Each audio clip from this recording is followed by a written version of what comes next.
Hello guys, आज आपण बनवणार आहे ग्रीन पापलेट करी. पापलेटचं हिरवं कालवण पण बोलू शकता. तर चला आजची रेसिपी सुरू करूया. इकडे मी ताजे ताजे पापलेट घेतले आहे. तर आपण पापलेटला साफ करून स्वच्छ धुवून घेऊया. एका पापलेटचे 2 तुकडे केले आहे. तर चला हिरवं वाटण बनवूया. हिरव्या मिरच्या तुमच्या आवडीनुसार घ्या. कोथिंबीर थोडी जास्त घ्या, त्यामुळे हिरव्या वाटणाला कलर छान येईल.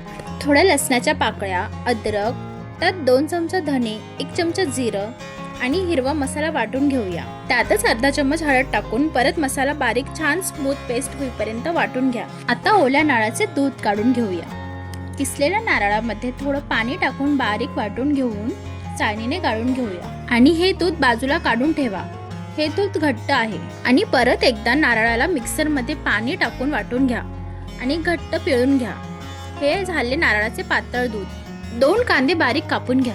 एका कढईमध्ये 3 ते 4 चमचे तेल टाकून गरम होऊ द्या. त्यात कढीपत्ता, कापलेला कांदा टाकून परतून घ्या. त्यात थोडं मीठ घाला, त्यामुळे कांदा लवकर नरम होतो. आता 2 ते 3 हिरव्या मिरच्या, 2 ते 3 लसणाच्या पाकळ्या आणि थोडंसं आलं बारीक लांब कापून घ्या आणि कांद्यासोबत परतून घ्या. कांदा ब्राऊन झाला की एक कापलेला टोमॅटो घाला. वाटलेला हिरवा वाटण टाकून थोडी हळद टाका. तेल सुटेपर्यंत फ्राय करा आणि थोडंसं मीठ घाला. 2 ते 3 मिनिटं झाकण ठेवा.